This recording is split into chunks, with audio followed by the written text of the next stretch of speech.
बात होगी one nation one election से जुड़ी बड़ी खबर की। कोविंद कमेटी राष्ट्रपति को सौंपेगी आज report. One nation one election की सिफारिश होगी।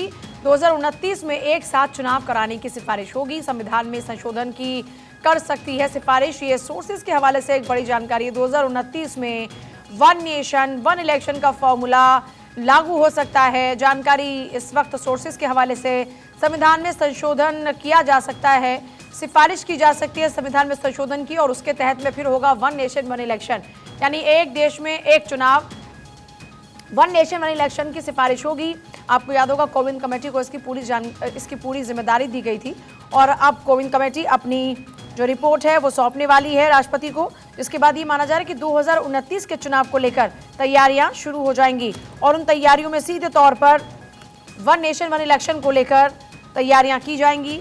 One nation one election Kovind committee आज राष्ट्रपति को रिपोर्ट सौंप सकती है। 2029 में एक साथ चुनाव कराने का टारगेट रखा गया है। तो ये एक बड़ी और अहम जानकारी इस वक्त है। देखिए, समिति में 8 सदस्य हैं। एक हैं पूर्व राष्ट्रपति रामनाथ कोविंद, दूसरे हैं वकील हरीश साल्वे, और इसके अलावा गृहमंत्री अमित शाह, अधीर रंजन चौधरी कांग्रेस के नेता, गुलाम नबी डीपीए पार्टी से, और 3 पूर्व ऑफिसर भी हैं, जिनमें एक नाम है एनके सिंह का, 15 वित्त आयोग के पूर्व अध्यक्ष हैं, डॉक्टर सुभाष कश्यप है लोकसभा के पूर्व महासचिव, और संजय कोठारी का नाम भी इसमें है, पूर्व मुख्य सतर्कता आयुक्त। तो देखिए, एक देश एक चुनाव समिति का काम क्या है, जरा वो भी एक बार समझ लीजिए। संविधान और अन्य कानूनी ढांचे के तहत लोकसभा, विधानसभा, नगरपालिका, पंचायतों के चुनाव साथ कराने की संभावना को तलाशना, एक साथ चुनाव का फ्रेमवर्क देना, अगर एक साथ चुनाव नहीं हो सकता तो ऐसा करने के लिए चरणों और समय सीमा का सुझाव और अन्य जरूरी सिफारिशें करना, इसके लिए लोक प्रतिनिधित्व अधिनियम और अन्य नियमों में संशोधन की जांच और उसकी सिफारिश करना, और अगर संविधान संशोधन के लिए राज्यों के समर्थन की जरूरत हो तो फिर उसकी सिफारिश करना। एक साथ चुनाव शुरू होने के बाद ये चक्र ना टूटे, इसके लिए जरूरी सुरक्षा उपाय और संविधान संशोधनों की सिफारिश करना, एक साथ चुनाव कराने के लिए ईवीएम, वीवीपैट और मैन पावर सहित अन्य जरूरतों का आकलन। और इसी पर ज्यादा जानकारी के साथ में मेरे सहयोगी इस वक्त अक्षय जुड़ रहे हैं। अक्षय का रुख करते हुए, अक्षय, आज कोविंद कमेटी अपनी जो रिपोर्ट है, जो अपनी सिफारिशें हैं, क्या कुछ रहने वाली हैं, उसको लेकर पूरा खाका जो है वो राष्ट्रपति को सौंपने वाले हैं। आपके पास क्या कुछ खास जानकारी है इसी को लेकर?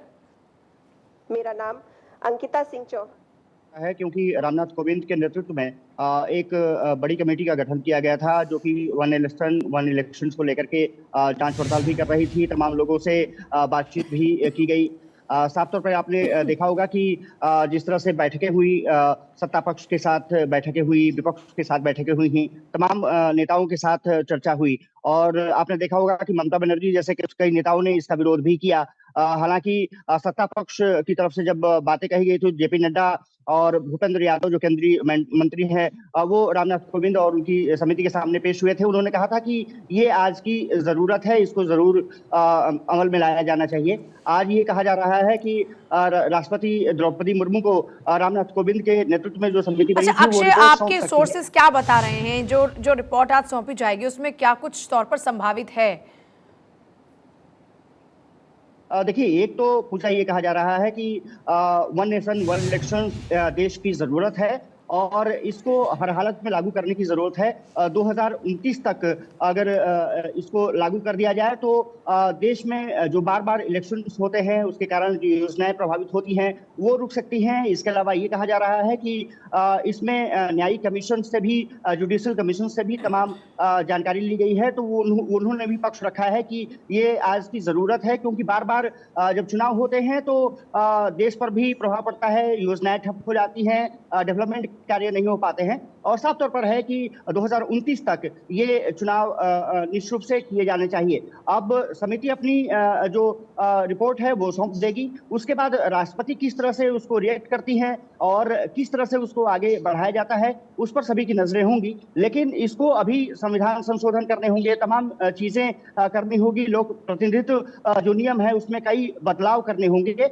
तो अभी ये माना जा रहा है, क्योंकि एक विस्तृत रिपोर्ट है, 18,000 पन्नों की ये रिपोर्ट बताई जा रही है, जो कि पढ़ने में भी समय लगेगा। उसको इम्प्लीमेंट करने के लिए कैसे कैसे प्रोसेस अपनाने हैं, संविधान में संशोधन करना है, कैबिनेट में उसको पास करना होगा, फिर इसके बाद संसद भवन में चीजें जाएंगी, वहां पर किस तरह से सरकार लोगों को मनाएगी। क्योंकि विपक्षी दल जरूर ये मानते हैं कि कई विपक्षी दल, खास करके ममता बनर्जी का दल हो, आरजेडी हो, ये ऐसे दल रहे हैं जो कि इसका विरोध करते रहे हैं कि ये देश के लिए बहुत अच्छा नहीं है। इस पर वन पार्टी, जो बड़ी पार्टियां हैं, राष्ट्रीय पार्टियां हैं, उसको तो फायदा हो सकता है, लेकिन जो क्षेत्रीय दल हैं वो नुकसान में रहेंगे।